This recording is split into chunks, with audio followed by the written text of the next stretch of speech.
Hey everybody, welcome back to Rebootleggers. This is a comedy podcast where we create underground, illegal, illegitimate reboots. Illogical. Damn it, I should save my ill words. Make a list and only use one at a time. Yeah, I did make a list and then I used two of them like an idiot. You burn our eyes. Today we're gonna reboot Mrs. Doubtfire because we got a taste of that 90s movie magic last week, and we wanted to keep the what's the phrase? Keep the spirit.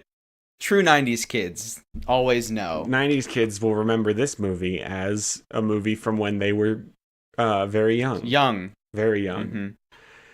And so, Frank, why don't you give us a quick recap of Mrs. Doubtfire. Starring the late, the great Robin Williams, R.I.P. R.I.P. So, Daniel, a man named Daniel, is a freelance actor in San Francisco. That's a fake name. He is married to his wife Miranda, and he has 3 children, Lydia, Natalie, and Christopher.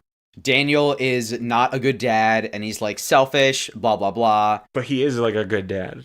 He is a good dad. He but loves his kids, but he's not responsible. He's unreliable. And they're like struggling with money, but he throws like this giant birthday party with like way too much, like, and like buys way too much stuff and junk like that. He's more of like a fun uncle than a dad. Yeah, he's not like responsible. So then we kind of like the movie kind of like, and Miranda and Daniel are getting divorced. Miranda is awarded sole custody. And since Daniel still doesn't have work, he doesn't have any custody, and the judge tells him he has 3 months to find a steady paying job, or else he won't be granted shared custody of his kids. Whew. So then Daniel is kind of like depressed and like runs around and stuff, and he finds out that his wife is trying to hire a housekeeper. So he sabotages the other housekeepers that try to apply. And he dresses himself up as a woman. We're talking like nefarious sabotage? Is he like planting car bombs? Yeah, it's murder. No. He calls the newspaper that Miranda placed the newspaper ad at, and then goes, "Oh, I'm sorry, the number it says to call is wrong. I'll give you the right one." And he just gives him a made up number. Man, different time. Yeah, so then all the actual applicants are calling the wrong number, and then he's the only one that calls the right number.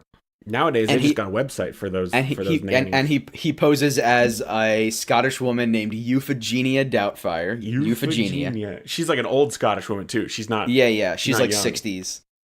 So then Miranda hires her. And so basically, now it's kind of a little bit farcical-ish. Daniel is now Mrs. Doubtfire, the maid. And he like learns about his children and like learns how to take care of them and basically be responsible is the short version. Okay. And learns how to like actually like be a like responsible adult like with his kids while still loving them and being fun. Oh, because he's got to learn to be responsible if he wants to keep that housekeeping job. You know it. So then the movie throws a whole bunch of things at them, like his 2 oldest children like find out that it's their dad, but agree to play along, and the entire time he's completely fooling his own wife, which they just pin that one at the top and say, look, if this is your problem, you're in the wrong movie. He's doing a voice, and he's doing a voice. He's wearing women's clothes. Mm-hmm. And then there's some hilarious scenes where he accidentally talks to somebody wearing woman's clothes when they know him as a man. Yeah, he has to do some farcical switch back and forth because he's talking to 2 people at the same time. He accidentally uses his man voice when somebody knows him as a woman on the phone and like stuff like that. There's like the court-appointed social services whatever person who comes to like inspect his apartment to see if he's like doing a good job getting his life in order. And then the inspector finds like bras and stuff. Yeah, he has to keep switching back and forth because she keeps wanting to talk to both him because he says Mrs. Doubtfire is his sister, so then they have to keep going back and forth, and then he loses his mask and even though that's a such a flimsy lie, but like, oh, do they have a driver's license? Right, like I'm pretty sure the court would be like, how come your sister didn't come to your divorce court hearings? Yeah, it's it's weird. Yeah, they just don't talk. That's not what it's for. Oh, Sally Field is the mom in this movie. I just realized. Yeah. So then they all find out, and like it blows up, and his wife takes him back to court and gets him like banned from talking to any of them. But then his wife and his kids, it's like a month or two later. I forget how long later it is. But they're all miserable because they all miss Mrs. Doubtfire. Yeah. They don't miss Dad. They don't miss Dad. They miss Mrs. Doubtfire, which might be like that might be worse. I don't know. That might be worse. But so then they talk to the judge and get it so that he has like shared custody with his kids. Yeah, they see that he has got, they like see him on TV because Mrs. Doubtfire got a TV show because he got like a menial job at a TV station, and then he was like goofing around on set one time, and then the owner was like, "Hey, you're funny, pitch me a show," and then he accidentally talks to him as Mrs. Doubtfire, and then that becomes the show. So then the family's like, "Oh, he got a job on the TV, he can come back."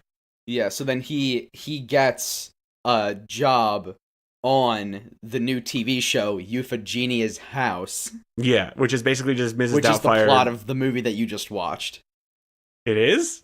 Euphegenia's House is the Mrs. is the story of Mrs. Doubtfire basically over again. Oh, it is? I thought it was just like Mr. Rogers by way of Mrs. Doubtfire. Oh, maybe. I don't remember specifically.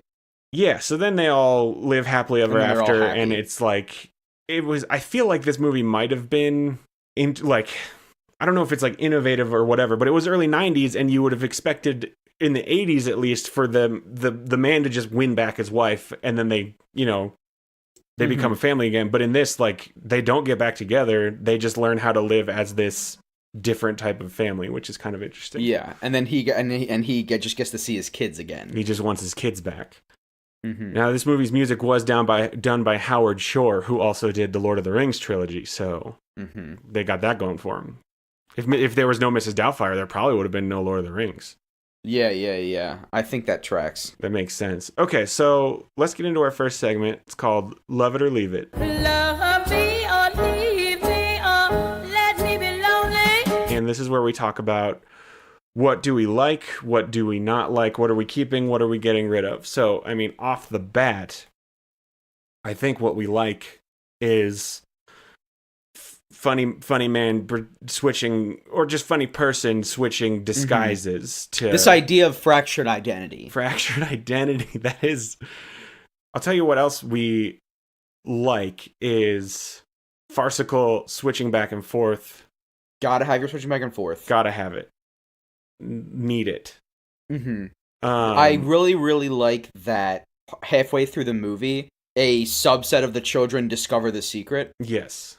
Now we can change what it means, but I like that happens. Yeah, that's important. I like Robin Williams, but unfortunately we cannot get him anymore. R.I.P. We will bummer. have to work very hard to replace the dynamo. The dynamo. The raw energy. What don't we like? Do we like ex-wife has a boyfriend? Mm-hmm. And that is drama. Yeah. I don't like some of the more contrived situations, like that the inspector randomly shows up and just like, because he's gonna succeed, right? If the inspector shows up, there should be an element of real danger involved. Yeah, I mean, the element there is, oh god, if she discovers I'm pretending this, then I don't get to see my kids. But yeah, this doesn't make any sense. So there is a part where he almost kills the ex-wife's boyfriend, because I think he learns he's allergic to fish or something.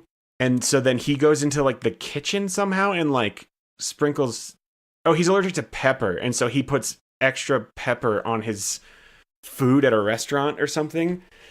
And this is most food That's allergies. attempted murder. Right. So then Stu starts choking, and then Mrs. Doubtfire, Robin Williams, gives him the old abdominal thrust, which gets the food out of him, which is not what food allergies don't make you. I mean, I guess they could, but they could make you choke, but that's a side effect of dying. It's a side effect of the asphyxia that usually accompanies them. Like, just doing a Heimlich maneuver is not going to save him. Maybe we make our Daniel less sinister.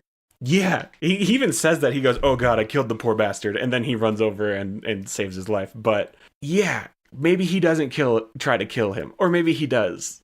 I don't know if I like maybe or don't like does. that. Either way, this iteration is too ambivalent. I want him to commit. Yes. He's either not going to murder him or he's going to grab a knife. Whole hog and yeah.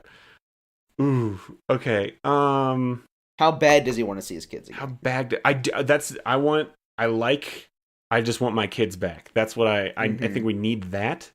Yeah. So, however, whatever iteration that takes, we need to have a man just trying to get his kids back. And I'll leave that's as specific as I'll get for now. But yeah, I mean, there's a lot. There's not. I think that like there's not a lot to hate. There's not a lot to hate, and that's fine.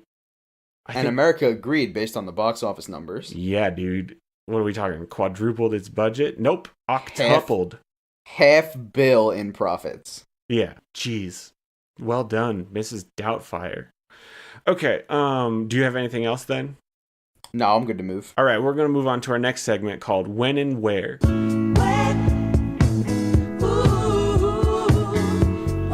What do we talk about here? Setting and genre. And here's the thing. We're going to try something a little different this episode. It's called the Wacky Wheel. I don't know that it's called the Wacky Wheel, but it's... the Wacky Wheel. I think it might... Well, you have to undulate your throat. You're not doing it right. Yeah, I don't... So, why don't you explain how it works then, Frank, since you've got it? Well, when we spin the Wacky Wheel, we take a random story generator that we found online, courtesy of tvtropes.org. I almost said .com, but it is .org. Oh, it is .org. Yeah. Where's tvtropes.com go to? I'm afraid to find out. It just goes to .org. Interesting. Oh, they bought that redirect. Good for them. Good for them. So we're both gonna spin the Wacky Wheel. That is getting a little bit tiring to do. And then we're gonna see what each of us get, and then we're gonna choose which one to go with. Yeah. So the Wacky Wheel provides us with you're not doing it right. Setting, plot, narrative device, hero, villain, and those are the big ones we'll go with. Those are the big five. It gives you a lot of other stuff, and we might not even use all five of the ones we get. Yeah. All right. Let's just go ahead and spin our respective wheels. Wow, mine actually will work for this mostly. Okay, I've got a pretty good setting plot. My setting isn't great, but the rest of these are pretty good. Do you want to go first? Should we alternate?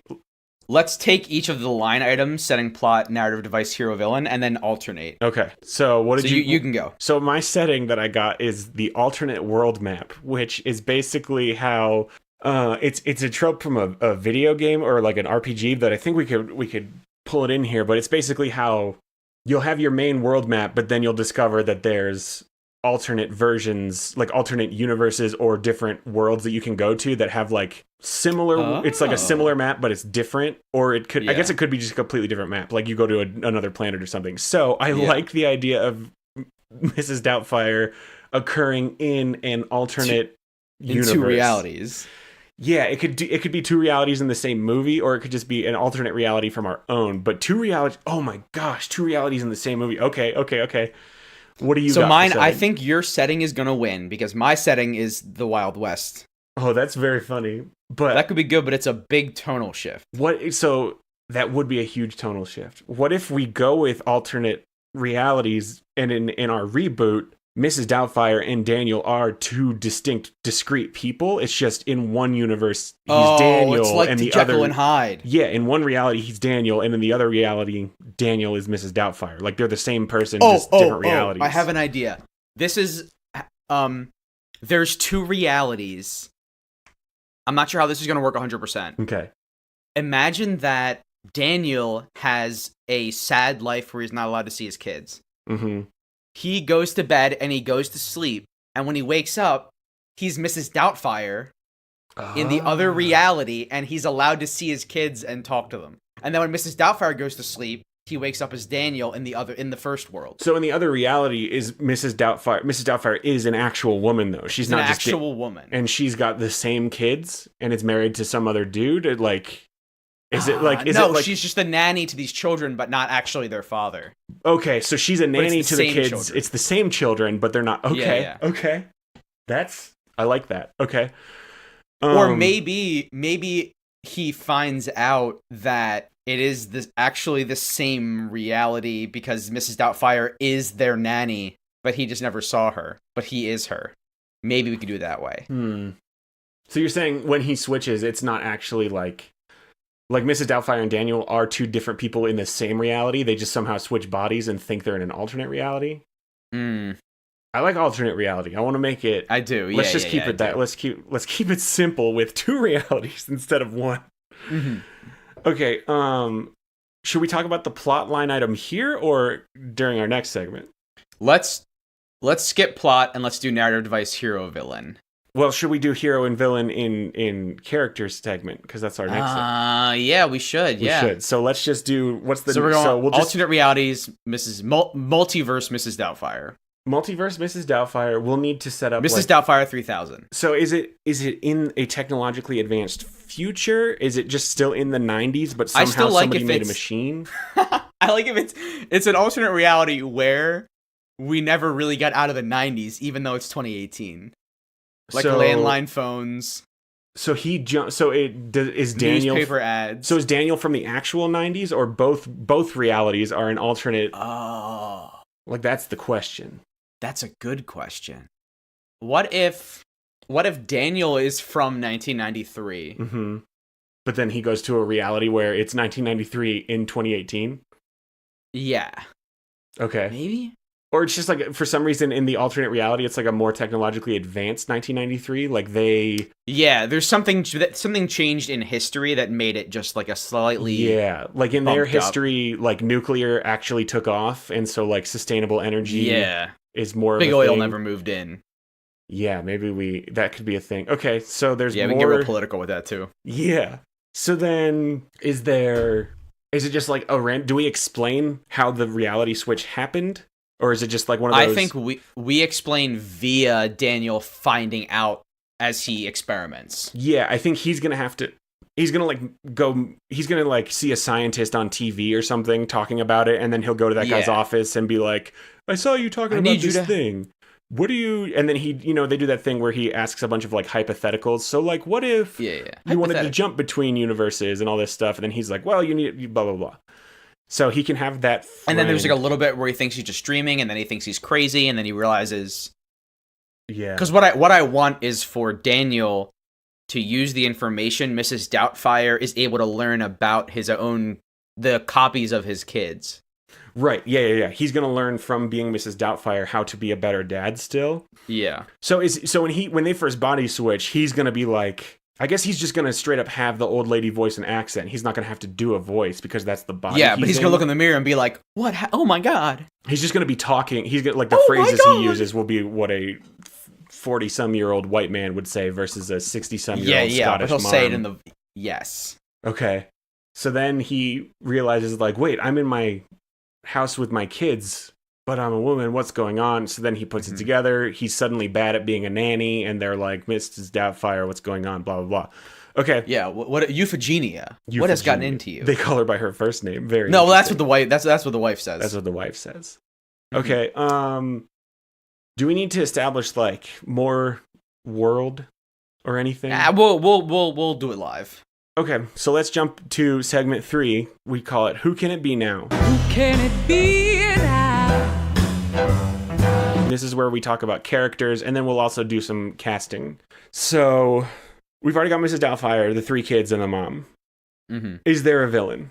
Do we want to talk about villains now? Yeah, do we want to talk about hero and villain? Are we like... Hero and villain now. Okay. Yes. So what's your hero wheel? My hero is the TV trope, the badass bookworm.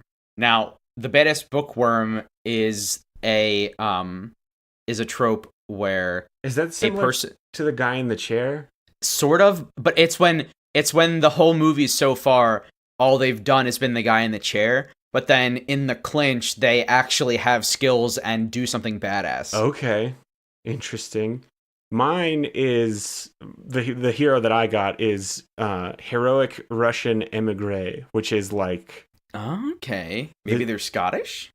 It's like someone who, the trope is a person who was formerly in Soviet Russia, and then it was like it's the hero who was a Russian, but they were a bad guy that converted. They weren't even a bad guy. They were just the other type of. They were the non-evil Soviet Russian, a good guy from the other team. Yeah, exactly, the good guy from the other team.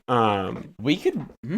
So we have 2 ways to go with this, which is we introduce a new character who is a good guy from the other team. What's the other team? We'll have to figure that out because we're gonna have a villain, huh? Yeah, apparently we've got a villain now. Or conversely, we could have our badass bookworm just be one of the kids who, at the end of the movie, you find out has known the whole time, has been helping him. Oh, interesting. Let's talk about villain before we firm that up. Okay, but I do kind of like that where it's actually like one of the kids is like part of the. It's like an like experiment. knows about the multiverse. Yeah, and it's like an experiment, and they're observing, taking notes. Interesting. I don't know about purely like I don't know if they're running the experiment, but they're. I don't know, but I think they're just part of it. So they're like they're part of the observation team. They're not like in charge of it. They're just like one of the employees who takes data and makes observations. Or they were just like, that first day you woke up, I looked into your eyes, and I was like, that's not Mrs. Doubtfire. That's not my Euphigenia. Somebody turned on the machine. Okay, that could be. I'm kind of into that. Okay, so then my villain is the enfant terrible, which is basically like Stewie Griffin. Mm-hmm. Mine is the Hive Queen, like the Borg Queen, the person who can mind control minions. Oh man, that might fit better with a multiverse situation. Yeah, maybe it's both. Maybe we just combine them. It's a Hive Queen who's a cute little baby. Oh, and it like who can mind control minions. He switches to Mrs. Doubtfire. He has a fourth kid that he doesn't know. Oh, but it turns out that they're evil, like a lighter version of the Omen. Not that the child is evil, but that the child is part of a. Oh, I was thinking maybe the child is like the main hive brain and somehow trying to figure out how to control all multiverses. How to open a gateway into this reality for their sentient virus. Yeah. And that's how Mrs. Doubtfire came through? Oh! With Daniel? Because there's a weakening in the walls, yes. Maybe that's what it is. Okay. I really like the idea that this family man who has his own mission gets wrapped up in this bigger interdimensional warfare. Yeah, so here's what we can do with it. We can establish that, so in Daniel's reality, he has 3 kids. In Mrs. Doubtfire's reality, where Daniel does not exist, but Daniel is Mrs. Doubtfire, and his kids are the product of another man and his wife, they have 4 kids. And so because there's that, like, we learn that when there's, like, typically everybody has a double, a counterpart, but this baby does not, because he's a 4th kid and in the other universe, there's only 3. So that just, like... It unbalances. It started unbalancing everything. That imbalance just created a weak point that baby can try to open a tear into, because he doesn't have a double on the other side, so he can more easily travel to the other side, maybe. Oh. But he doesn't know how to, or it doesn't know actually. It just opens a gate somehow, and Daniel and Mrs. Doubtfire somehow swap. And to be clear, they're just basically swapping minds. They don't like physically. They don't physically transpose. Yeah. Okay, this is getting interesting. This is getting very interesting. Now, let's talk narrative device. Are we going to cast? Oh yeah, let's talk about cast. Who's our new Daniel / Mrs. Like, I assume we gotta do. It's such a tough mantle. Well, and I assume we're not casting 2 separate people for this. Like, we're gonna do a dude wearing old lady clothes. We're going to have Mrs. Doubtfire.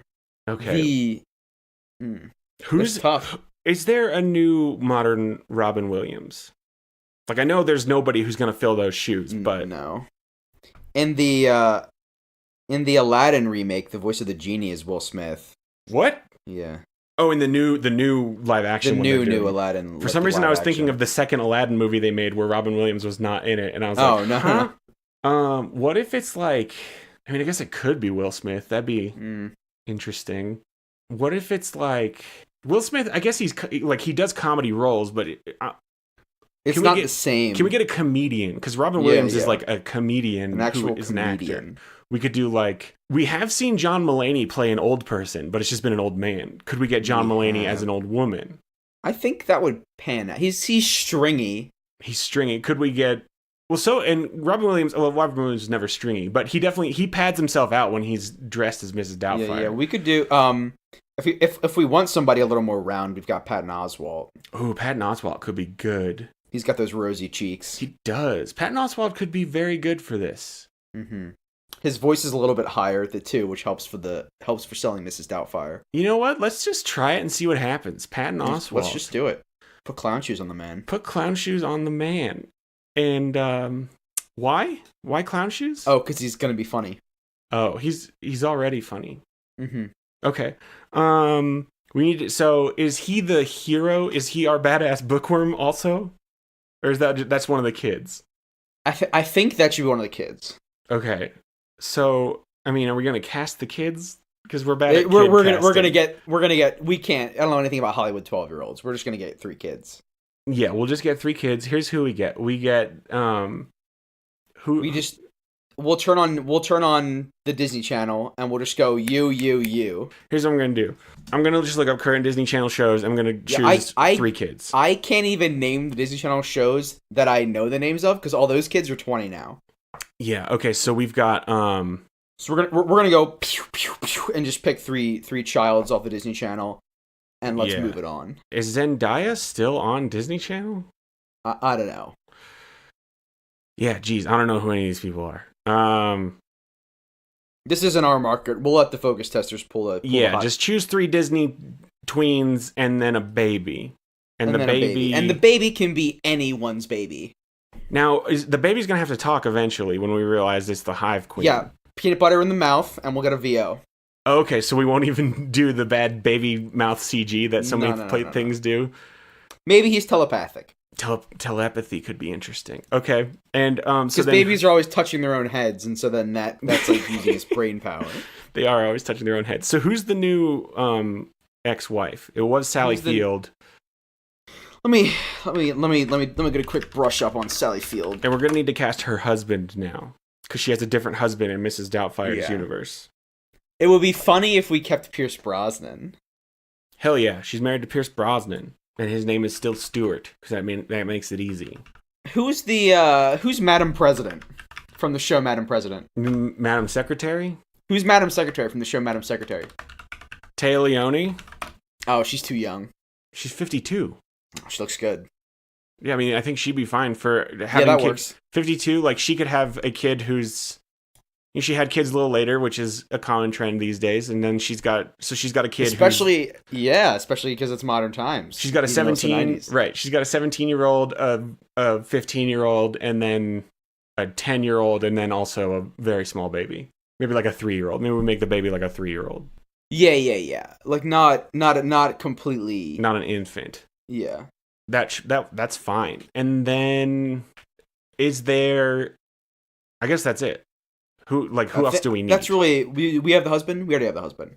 That's Pierce Brosnan. Yeah, it's Pierce Brosnan again. That's hilarious. That's hilarious. That's very. And funny. his name will be the same name from the original Mrs. Doubtfire, which is Stu. Stu. And I mean, all the kids are gonna have the same names too. If you all the names are pretty much gonna be the same. Lydia, Chris, Natalie, and then baby Stewart. Okay, so do we need any more character? Not unless more get created, and then we can do those live. Yeah, we're both kind of eager to get into the plot. So we're gonna go ahead and move on to our final segment. It's called "What's Going On." What's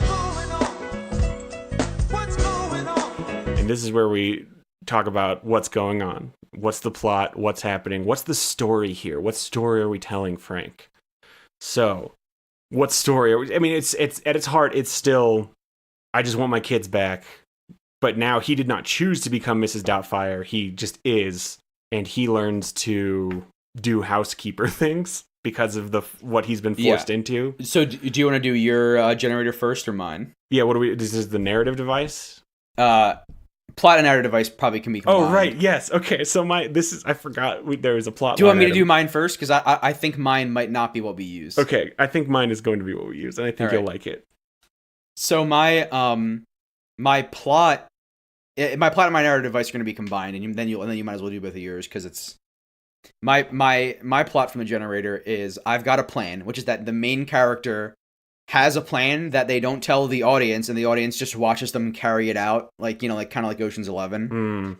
But the narrative device is everyone's in the loop, which is that through flashbacks you keep finding out that everyone has been playing along and already knew the entire time throughout the plan. Those can be fun, but I don't know that it works for this type of movie. Because that's kind of already what it was anyway, is that Mrs. Doubtfire appears to have a plan, but we just don't know what it is. And then it works. Yeah. And it's less fun if everyone knows, because then what are we doing? Right. Okay, so here, my plot is a tournament arc. And this is a trope we've used it actually before. How many captains and vice captains does he need to beat? So this is where it's exactly the character or group of characters is in direct competition with other characters as they're trying to win something. Whether it's like, you know, I mean, they do it in Dragon Ball Z when Cell shows up, they turn it into a tournament. Yu-Gi-Oh! Is basically an entire tournament.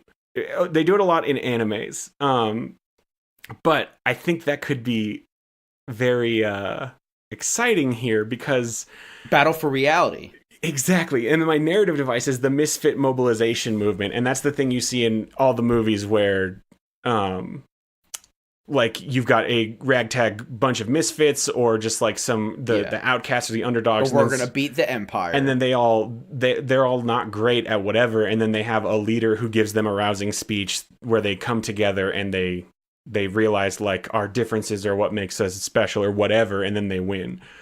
So if we go with the tournament arc, that means they don't necessarily have to be fighting, but they need to be in some kind of there's a competition. Race. So could it be, hear me out on this. Could it be that instead of the hive mind trying to, like the hive mind, the baby, baby Stewart is an outlier, right? Like he has no double. Yeah. He unbalances the realities. And it turns out it's not just two realities, it's infinite realities. But this baby is actually... So this is the crisis on Infinite Earths. Yeah, and what if it's this? What if the baby is actually just trying to... Find its mama. Well, kind of. So the baby is basically trying to... what's the word I'm looking for? I wish I knew. Narrow down, like pare down the universes so that there's only one left. So the baby maybe keeps going to other universes and seeing like which one... does or does not have its mom. Does the family the best or something? Like you have to be the best at being like some sort of, so like if the baby doesn't but no one universe ever can be, but the man who is able to have two families in two universes. Oh, that could be something. Yeah. I was thinking it's like going through destroying universes as they each like whichever one does it, or is it? I think on purpose. So it like does two universes at a time, and whichever one does better gets to survive, and then it goes against and then it compares it to the next universe in line. And then so what we universe it's in is on a winning streak. The universe it's in has won a couple for sure because it's still around. And so like we need to decide what its criteria are for good universe or bad like win or lose. Yeah. And then so here's what I'm thinking. You tell me, what were you going to say? I was going to start listing criteria, but let's finish out the... So what if Daniel's Mrs. Doubtfire were swapped by an organization that is now... They've become aware of this baby and what it's doing? Like, most people in the universe don't know they're part of a tournament, but there's some organization that has figured it out. So then for some reason, we have to decide they swap Daniel and Mrs. Doubtfire to see if that gives them an edge. Like, they're doing something to try to... Because I think their ultimate goal is to just stop the baby because it's not right to be destroying these other universes because those are people. Yeah. So they're not... Up to this point, they've just been trying to win because they need to survive, but their ultimate goal is to stop the baby so everyone else can survive. But, like, if they can't do that this round, they'll happily let the other universe get destroyed. Yeah, they're from one of the last universes in line. Yeah, maybe there's only like 10 universes left or something.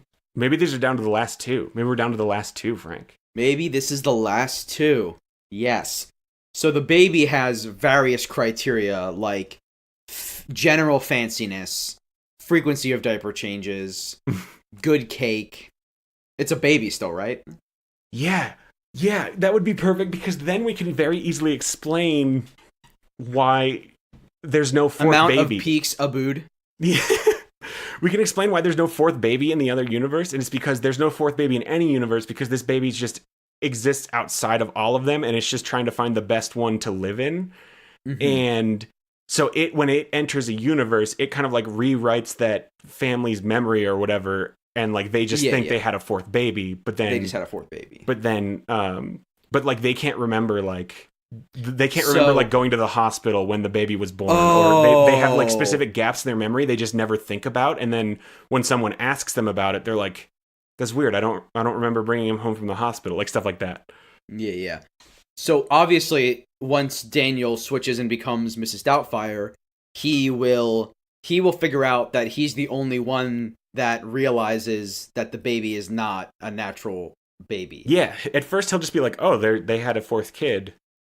I guess because she didn't marry me and she married him, and somehow the other 3 kids are identical genetically to mine, completely identical, even though they have a whole completely different half of a person. Yeah. But that fourth kid, so is which one of his kids still the badass bookworm who's part of the team who's trying to work against? It's probably gonna have to be the oldest kid, huh? Yeah, the oldest kid. And the oldest kid is Lydia. So Lydia knows. So she's a researcher at the facility. Yeah. Maybe. Go on.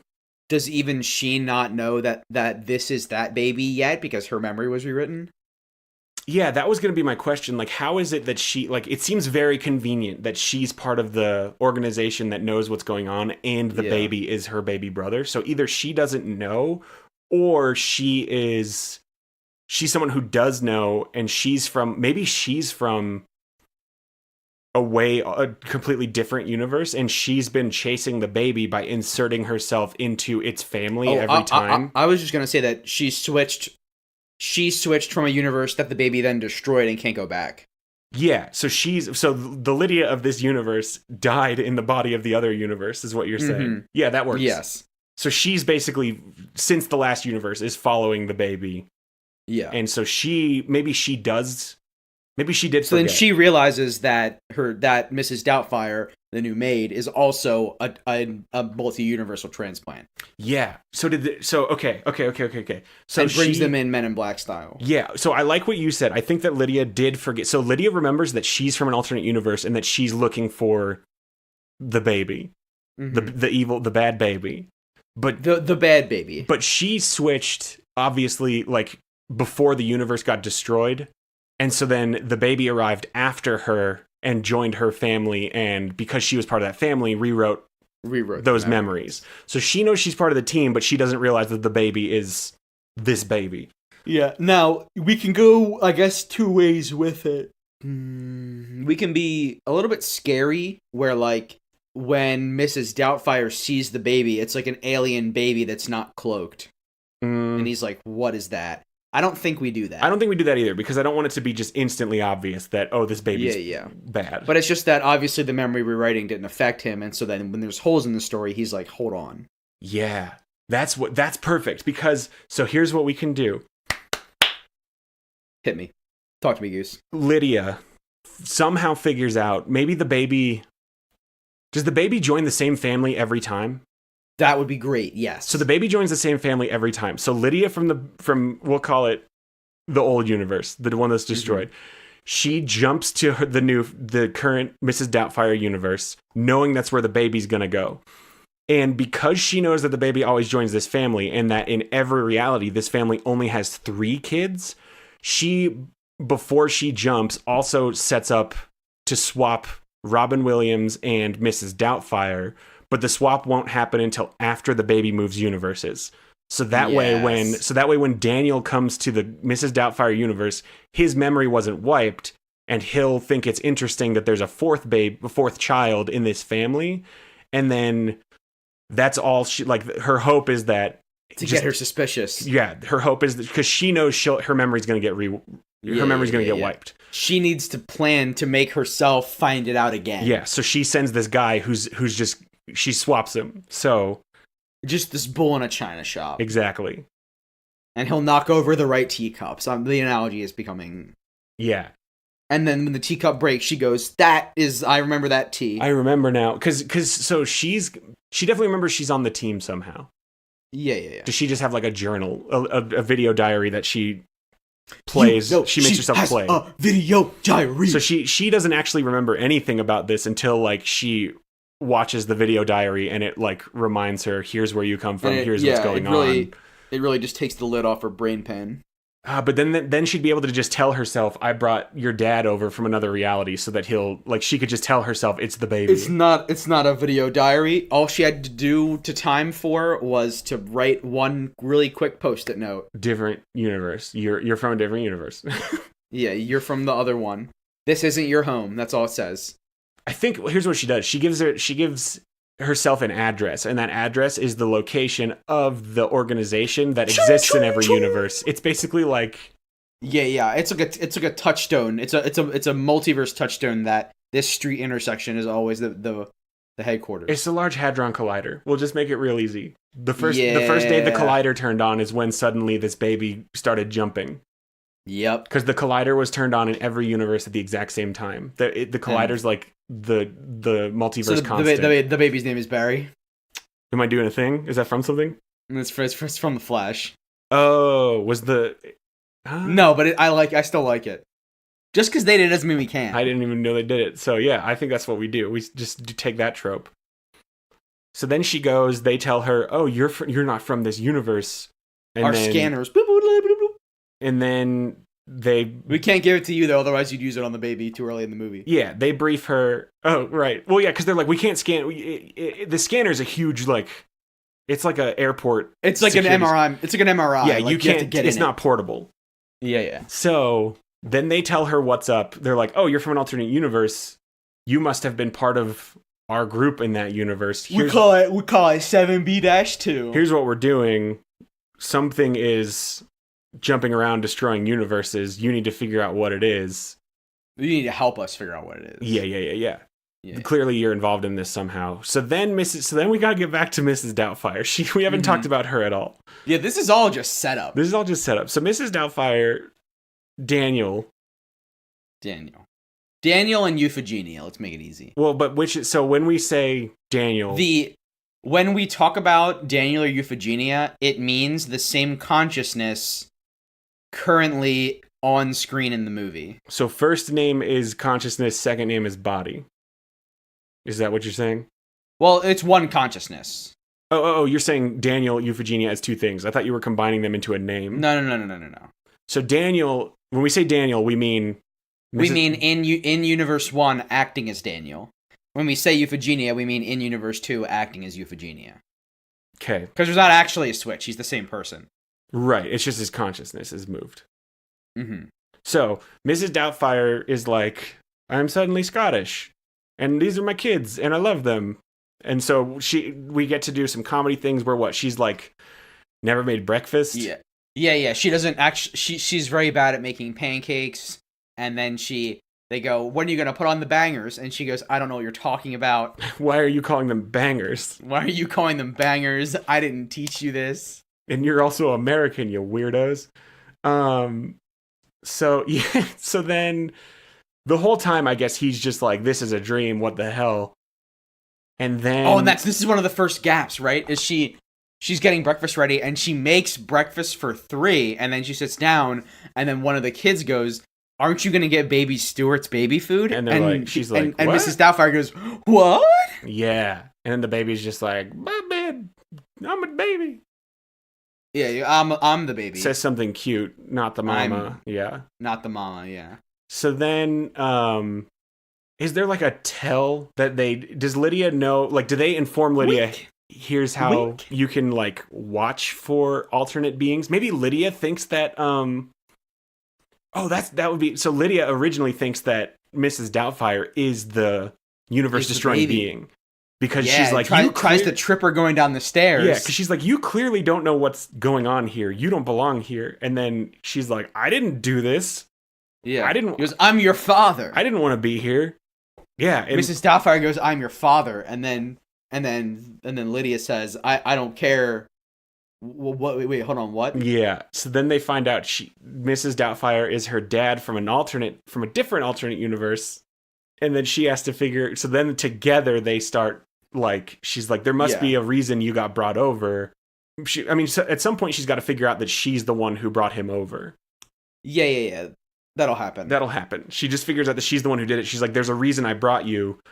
Let's just, like, what could it be? And then, like, just in passing, he, like, maybe just as part of a conversation, he's like, man, it's been... He's like, tons of things are different. You guys drive on the other side of the road, and Right. there's a fourth baby. Yeah, there's a lot of things different. Well, I And think... then she goes, what? I think maybe he doesn't bring up the fourth baby until, like... He just says, maybe he's like, man, it's been so long since I've had to change a diaper. And she's like, what? You didn't change his diapers back home? And he's like, he doesn't... We don't have him in my reality. And then she's she like, goes, what? He's like, we only had the three of you. And she's like, oh, it's the baby. It's always been the baby. It's always been the baby destroying universes. And so then what does Mrs. Doubtfire then have a choice where she's like, I can... Yeah, we didn't talk about how to stop the baby. Right, so she has to decide, like, so if she stops the baby, then both universes still exist, and she has to go back to being...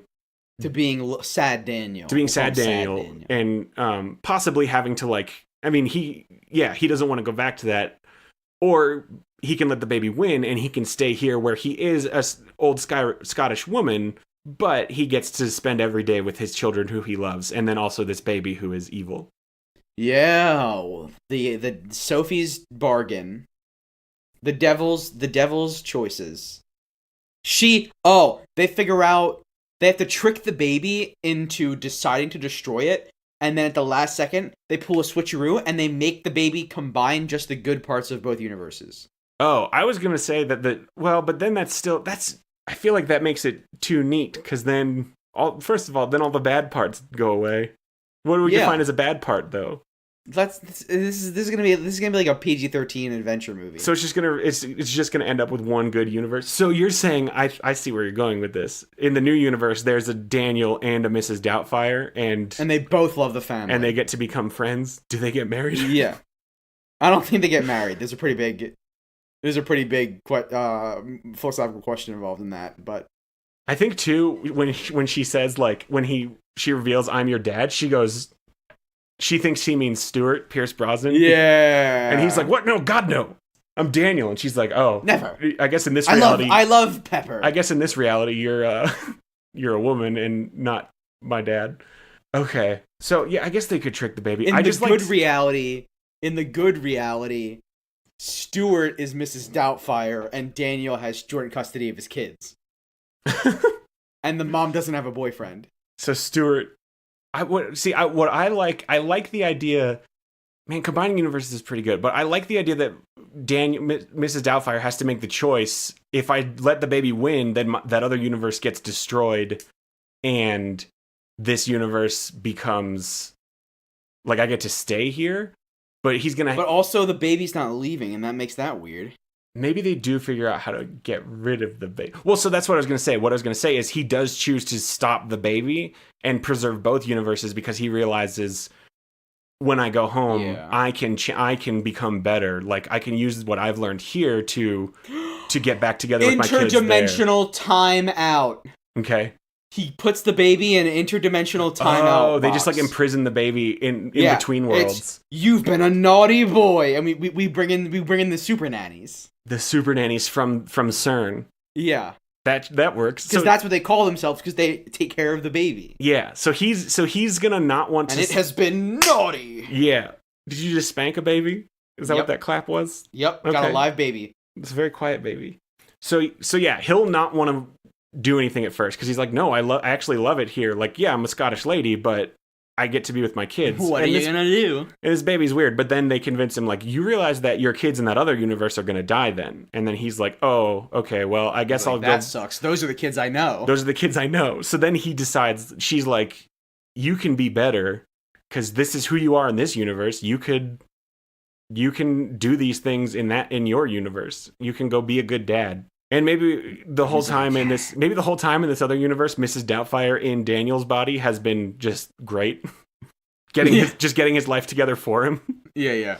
Like applied for jobs, clean the house. Yeah. So then he does make what he feels is a personal sacrifice to go back to his sad life, and it turns out he made it better already. The life was much improved, and he has come to terms with just having joint custody instead of being married to their mom. And then the baby is stuck in a pocket in the Phantom Zone, basically. In the Phantom Zone in time in multiverse timeout. Yeah. And he goes, wah. And then the super nanny goes, hush, dear. Hush, dear. Super nannies are like, they wear backpacks with tubes and stuff on them. Yeah, they're like Hulkbuster armor. Oh, they really get into it. Why do they have such big armor for this baby? That's containment for the nuclear energy. Yeah, is there going to be like a fight? I guess. Multiburst. At the tag at the end of the movie, one of the super nannies is going to go, "Oh, we need to change his diaper now." Bum bum bum. Ah, that's funny. Do they have? But like when they imprison the baby, are they going to have to like fight him? Is there going to be an action scene in this or not? Is it no, he's just crying and screaming and unleashing huge bursts of cosmic blasts. Yeah, so then there's And that's some why they need choice. these suits. So then Mrs. Doubtfire will have to do something. She'll like make the final move that. Yeah. Be like whoosh, mashed peas, and then it stays quiet for like 2 seconds, and then they put it in the containment. Win. Okay, that's fine. This baby's weird. This is one of the weirdest reboots we've ever done. Yeah. This is interesting. I like using the random generator. Yeah, it's fun. We'll definitely come back to it at some point in the future. Do you have anything else that we need for plot? The baby poops dark matter. Okay, so with that, I guess we'll get into what are your final thoughts, Frank? And that was the final thought. Okay, the baby does poop dark matter, and then they use dark matter for energy or like for fuel? We're not. Yeah, that's fine. That was my final thought, not my second to final thought. That's gonna do it for us, everybody. Thank you so much for listening. If you like the show, please give us a good rating and review on iTunes. That would help us out a whole lot. And if you know anybody who you think would like the show, please share it with them. Until next time, I'm Scott Owen. I'm Frank Sarah. And Frank, what is our password for next week? Our password for next week is, "Hello, dears."